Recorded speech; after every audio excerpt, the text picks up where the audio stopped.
Hi guys, welcome to our channel Telugu audio stories with Maitri. నా ఛానల్ని ఎవరైనా ఫస్ట్ టైం చూస్తున్నట్టయితే తప్పకుండా లైక్ చేయండి, షేర్ చేయండి అండ్ సబ్స్క్రైబ్ చేసుకోండి. అందరికీ బందిని సీరియల్ బాగా నచ్చింది అని అర్థమవుతుంది. చాలా మంది కామెంట్ పెడుతున్నారు, నేను సీరియల్ తక్కువ టైం ఇస్తున్నానని. కానీ నాకు కొంచెం హెల్త్ బాగాలేదు, అందుకని ఎక్కువ టైం ఇవ్వలేకపోతున్నాను. నాకు 2 టైంలు ఇవ్వాలని కూడా ఉంది. నాకు వీలైతే తప్పకుండా ఇస్తాను. సమ్మర్ కదా, ఈ హాలిడేస్ లో పిల్లలందరూ ఇంట్లోనే ఉంటున్నారు. రికార్డింగ్ చేయడానికి చాలా టైం పోతుంది. నా రూమ్ లోనే అందరూ ఉండడం వల్ల డిస్టర్బెన్స్ క్రియేట్ అవుతుంది. కాబట్టి కొద్ది రోజులు ఓపిక పట్టండి, నేను 2 టైమ్స్ కూడా ఇస్తాను. ఇక కొత్తగా ఎవరైనా నా ఛానల్ ని చూస్తున్నట్టయితే నా గత సీరియల్స్ తాలూకు లింక్స్ అనే డిస్క్రిప్షన్ లో మెన్షన్ చేశానండి.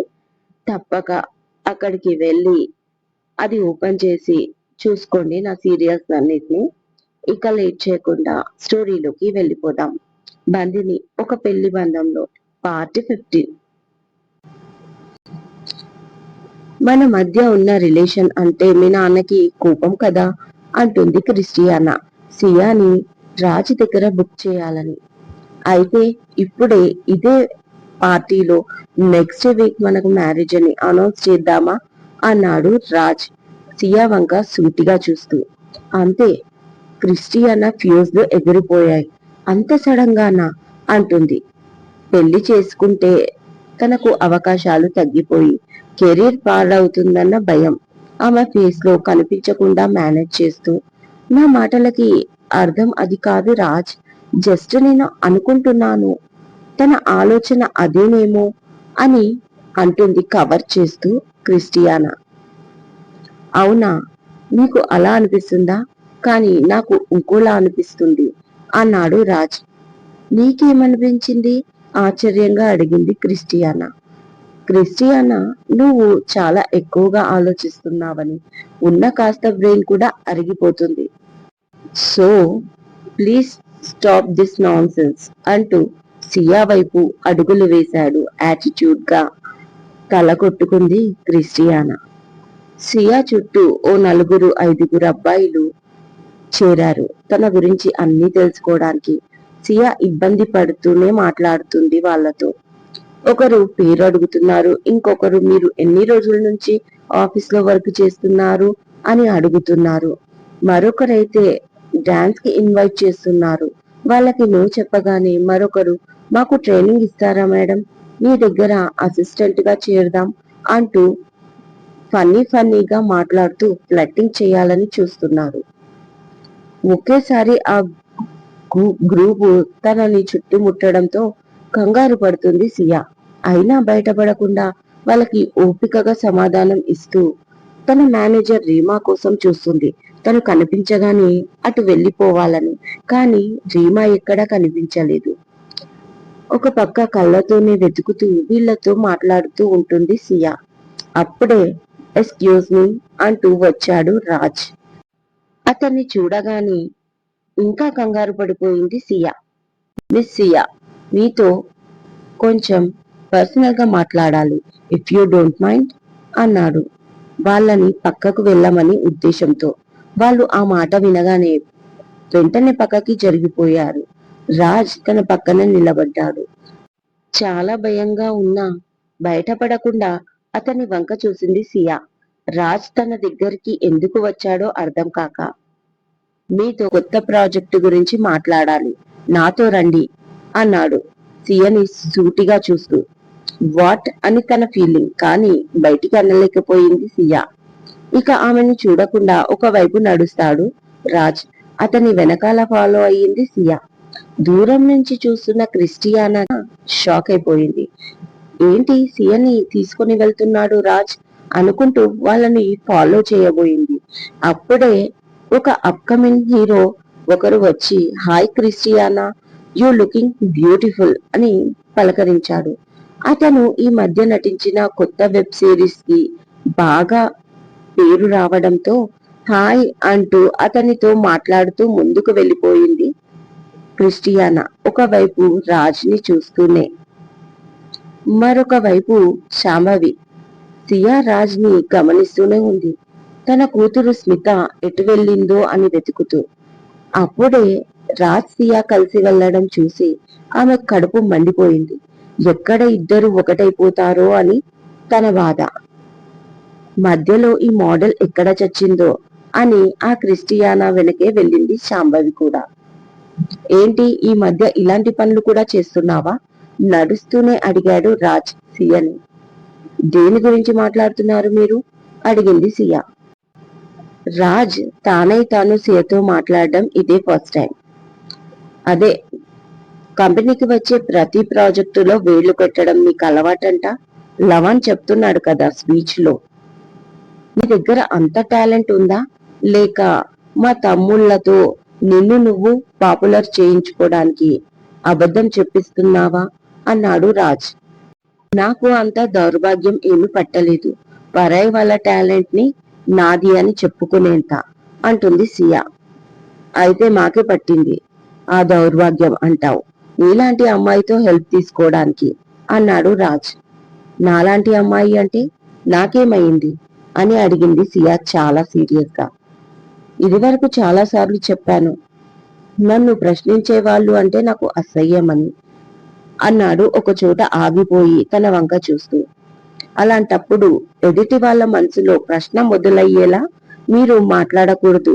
ఇంకా చెప్పాలి అంటే మీరు ప్రశ్నించకూడదు అంటుంది సియా సూటిగా రాజ్ కళ్ళలోకి చూస్తూ. సియా కళ్ళలో కోపం తప్ప భయం కనిపించలేదు. అందుకే అది రాజ్కి నచ్చలేదు. సియా చూస్తాను ఈ నీ పొగరు ఎన్ని రోజులో అన్నాడు రాజ్. ఇది పొగరు కాదు రాజ్, సెల్ఫ్ కాన్ఫిడెన్స్ అంది సియా. నాకు మాత్రం నీ కాన్ఫిడెన్స్ ఓవర్ గా కనిపిస్తుంది అన్నాడు రాజ్. అందరూ మీలాగే ఉంటారనుకోకండి రాజ్ నందన్ గారు అంటుంది సియా లైట్ గా స్మైల్ చేస్తూ. అవునా, అది చూద్దాం. టైం వచ్చినప్పుడు ఎవరు ఎలా మారుతారో ఎవరు చెప్పగలరు అన్నాడు ఆమె కళ్ళల్లోకి వంగి సూటిగా చూస్తూ. రాజ్ చూసిన చూపుకి అర్థం తెలియ సియా భయపడి 2 అడుగులు వెనక్కి వేసి వెనక టచ్ అయ్యింది.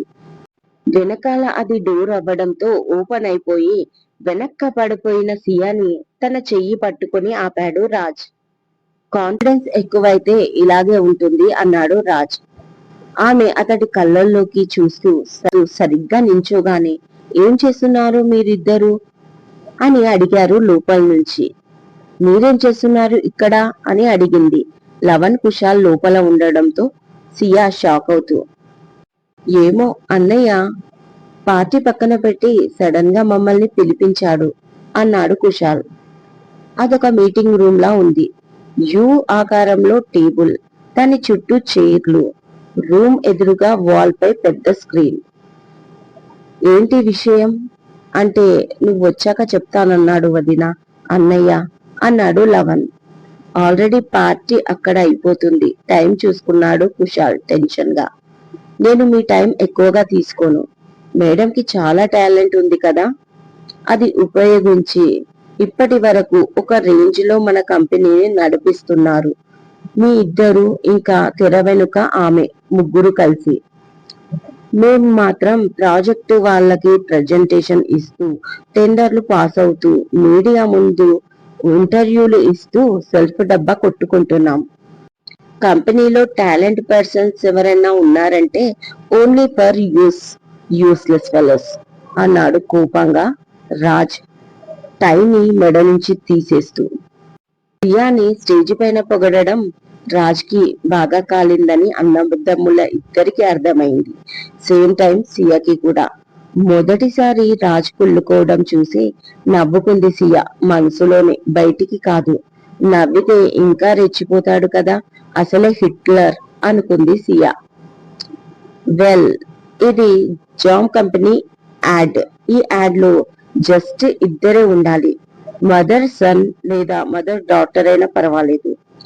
జామ్ లోని గొప్ప గుణాలు మదర్ తన బేబీకి వివరిస్తూ చెప్పే యాడ్ ఇది. జస్ట్ 5 minutes ఇస్తున్నా మీ ముగ్గురికి. ఎవరు బెటర్ గా యాడ్ స్క్రిప్ట్ చెప్తే నెక్స్ట్ ప్రాజెక్టులు నాతో కలిసి వర్క్ చేస్తారు. నాతో పాటు వాళ్ళు నిర్ణయాలు తీసుకుంటారు. ఇది మీ ఫ్యూచర్ కి హెల్ప్ అవుతుంది అని ఇద్దరు తమ్ముళ్ళని చూస్తూ అని మేడంకి నిజంగా ఎంత టాలెంట్ ఉందో ఈ దెబ్బకి తెలిసిపోతుంది అనుకుంటూ మనసులో పైకి మాత్రం లైట్ గా స్మైల్ చేస్తూ సియాని చూస్తూ యువర్ టైం స్టార్ట్ నౌ అన్నాడు రాజ్. కన్ఫ్యూజ్ గా రాజు వైపు చూసింది. 2 రోజుల క్రితం శాంతితో జరిగిన సంభాషణ గుర్తుకు వచ్చింది సియాకి. Flash back. అసలు ఎందుకు రాజ్ ఇలా తయారయ్యాడు అంటే చిన్నప్పటి నుంచి ఇంతేనా, తను ఇలాగే మొండిగా పెరిగాడా అడిగింది సియా. లేదు సియా, వాడు చాలా మంచివాడు. తమ్ముళ్ళంటే ప్రేమ, పెద్దలంటే గౌరవం, తల్లిదండ్రులంటే ప్రాణం, ముఖ్యంగా అక్కంటే. రాజ్ కి 8 years, 11 కి 2 years. అప్పుడు సుమా అక్కకి అస్తమా ఉంది. మౌత్ స్ప్రే వాడేది. ఆ రోజు అయిపోయింది. ఫోన్ చేసి బావగారికి చెప్పాను, అక్కకి స్ప్రే అయిపోయిందని, తెస్తాను అని అన్నాడు. ఆ టైంలో మీ మామయ్య భోపాల్ వెళ్ళాడు ఏదో ఆఫీస్ వర్క్ పైన, లేకపోతే ఆయనతో తెప్పించేదాన్ని. ఈవినింగ్ వర్షంలో తడిచి వచ్చాడు బావగారు. అక్కకి కొంచెం కొంచెం అస్తమా రావడం మొదలు పెట్టింది, కానీ మాకు చెప్పలేదు. రావడం ఇంకా ఇంట్లోనే ఉంటాడు అనుకున్నాం. కుశాల్ కి 6 months. వాడికి విపరీతంగా జ్వరం రావడంతో నేను హాస్పిటల్ కి వెళ్ళాను. వచ్చేటప్పుడు నేనైనా తెస్తానులే అనుకొని. అప్పటికి ఆమెకి ఆయాసం ఎక్కువ అవ్వడంతో రాజ్ ఖాళీ బాటిల్ తోనే 2-3 సార్లు స్ప్రే చేసి పక్కనే ఉన్న షాప్ కి కూడా వెళ్ళాడు, కానీ దొరకలేదు. బావగారికి ఫోన్ కాల్ రావడంతో అర్జెంట్ గా ఒకరిని కలవాలని అంటూ బయలుదేరాడు. అప్పటికి ఒకసారి చెప్పిందంట అక్క. రాజ్ బావగారు కారులో ఉన్నప్పుడు దగ్గరికి వెళ్లి మరీ చెప్పాడంట, డాడీ నేను బయట నిలబడతాను, మీరు స్ప్రే బాటిల్ తీసుకొచ్చి ఇచ్చిన తర్వాత మీ పనికి వెళ్ళిపోండి, మళ్ళీ మమ్మీకి ప్రాబ్లం అవుతుందని. దానికి సరే నాన్న అన్న బావగారు మర్చిపోయి వెళ్ళిపోయారు తన పని పైన. ఆయన వస్తారేమోనని రాజ్ బయట వర్షంలో తడుస్తూ నిలబడ్డాడు. 10 నిమిషాలు, 15 నిమిషాలు, అరగంట దాటాక బావగారు రాలేదు. నేను హాస్పిటల్ నుంచి తిరిగి వచ్చాను. వర్షంలో తడిసిన రాజ్ని చూసి, ఏమైంది నాన్న, ఎందుకు వర్షంలో తడుస్తున్నావు అని అడిగాను. రాజ్ డాడీ కోసం ఎదురు చూస్తున్నానని విషయం చెప్పాడు. సరే నాన్న నేను తీసుకొచ్చాను, మమ్మీకి ఇద్దాం పద అంటూ ఇద్దరం లోనికి వచ్చాం. కానీ మేము ఊహించింది జరిగింది. అప్పుడు అస్తమా ఆయాసం ఎక్కువైపోయి ఊపిరాడక కింద పడిపోయిన అక్క కనిపించింది. రాజ్ తన ఒడిలోకి తీసుకున్నాడు తల్లిని. మమ్మీ నీకేం కాదు మమ్మీ, పిన్ని లిక్విడ్ తెచ్చింది మమ్మీ అంటూ ధైర్యం చెప్తున్నాడు. నేను లిక్విడ్ యాడ్ చేసి అక్క నోటికి స్ప్రే చేశాను, కానీ అప్పటికే సమయం మించిపోయింది అంటూ ఏడ్చింది శాంతి. సియా కళ్ళు తడిసిపోయాయి అప్పటికే కన్నీళ్లతో. తను ఆ సీన్ ని ఇమాజిన్ చేసుకుంది. మమ్మీ మమ్మీ అని పిలుస్తున్న రాజువడిలోనే అక్క శ్వాసకు తీసుకోవడం ఇబ్బంది పడుతూ ప్రాణం విడిచింది. అది తన కళ్ళతో చూసిన రాజ్ బొమ్మలా నిలబడిపోయాడు. ఆ దృశ్యం చూసి కనీసం 3 రోజుల వరకు ఏడవను కూడా ఏడవలేదు. కొయ్యబారిపోయాడు వాడు. ఒక చిన్న నిర్లక్ష్యం తల్లి బిడ్డలను వేరు చేసింది.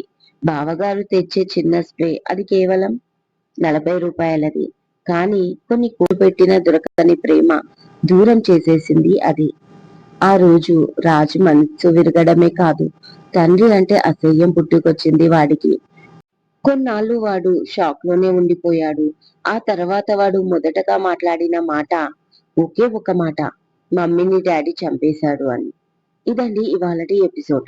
ఈ ఎపిసోడ్ మీకు నచ్చినట్టు అయితే నాకు కామెంట్ లో చెప్పండి. అలాగే లైక్ చేయండి, షేర్ చేయండి, సబ్స్క్రైబ్ చేసి నా ఛానల్.